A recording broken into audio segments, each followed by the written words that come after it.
Well, on the last interview I did with you, you were just out here really to do the promotional film clips, and the album was just about to be released. Or was in fact released over those 3 weeks that you're out here. It's been a great success for you. You must be very happy about that. Oh, yeah, over the moon. Yeah. The film clip of Let's Dance that we've just seen caused a bit of sort of waves in this country.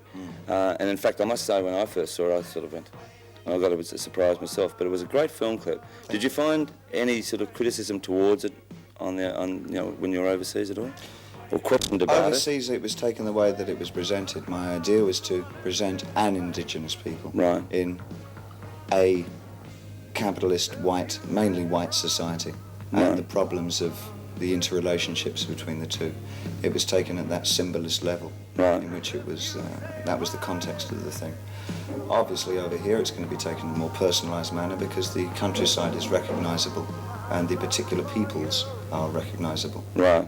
But overseas generally it was taken in terms of representational of any given society, whether it be South Africa, America or Australia or whatever. It was taken in a generalist manner. Now, when you wrote the song, that's one thing, to then come up with a concept for a film clip. Where did you actually get your ideas from and when? It seemed a waste just to sort of sing the song myself and present myself. I thought, as you got 4 minutes of free time, which will be shown all over the world, you might as well try and do something a little more than just creative with it. Right. Make some sort of, present some question about our society. Right. I noticed with the film clip that literally everyone are sort of like they're extras that have just sort of been come off the street. But everyone seems to be having a very good time. Was that the way it was with all that filming out here? It was in the bar, that particular bar scene. It was a lot of laughs. It was great. Now, one thing I said in the last interview was that I thought, I was hoping that China Girl would be the second single. In fact, it was. Yet again, a very different film clip, of course, to Let's Dance. Yeah.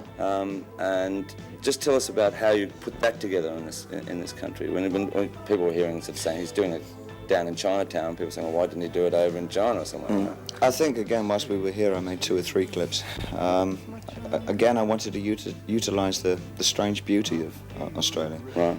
Because, believe it or not, it's not particularly known about in the rest of the world. I mean, the rest of the world have kind of the usual kind of cliche idea of what Australia is about. And I wanted to put it in a context where it hadn't been seen before. Right. As far as the story of the song goes, what I wanted to present was the idea of the imperialist Westerner coming to a foreign society and sort of dazzling the indigenous peoples with the idea of their own, of the Western way of life, and that it's not necessarily a good thing to be jumping for it. Did it surprise you, and especially in this country, and I don't know if you got the feedback, that suddenly 3 people you used in the film clips, in Let's Dance, Terry and Jolene, and then in China Girl, were you surprised that they suddenly gained this publicity? Tell me about that, about Terry and Jolene. I know about the Jilin thing. Well, I mean, suddenly everyone wanted to do interviews with them, and they were very shy people, and very nice people. And really, all they were really interested in was getting on with their school and their dancing. Did they cope with it well? Very well, yeah. Well, that's fine. Right, let's get on to the tour itself. Yeah. I've read in certain magazines where you say sometimes you don't like touring and other times you totally and utterly enjoy it. Yeah. This has been fascinating, this tour. Yeah? Absolutely enjoyable, every single day of it. It's been, I've never known a tour like it for myself, and it's just been great. So what for the future? More touring. Yeah. On films. I certainly wouldn't put that out of hand ever again. At the moment, if things go like this, I mean, it's just the whole atmosphere on the tour has been so great. Films? Yeah, there are 2 in the offing for next year. You've done many films, and you've played the stage role, of course, in Elephant Man in New York. Is David Bowie, the actor, now searching all the time for a character? No, I think I look for a concept in a script, and a well-written script. Right.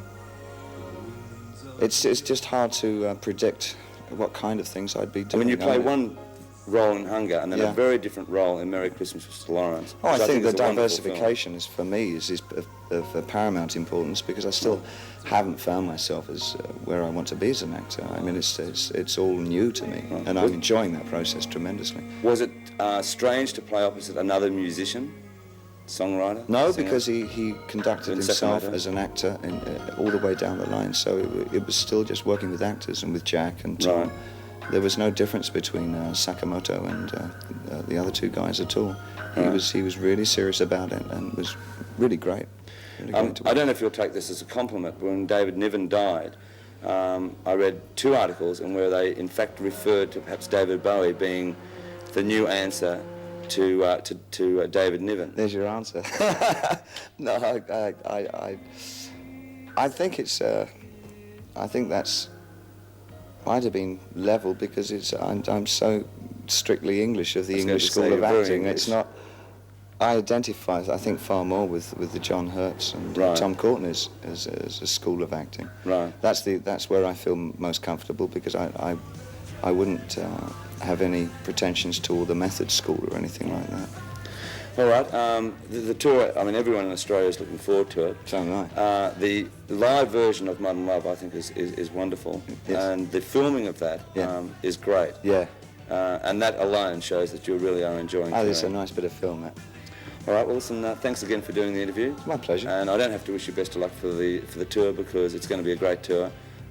Literally, well, totally sold out. And I just can't wait to see you in concert again. Great. I hope you enjoy it. Take care.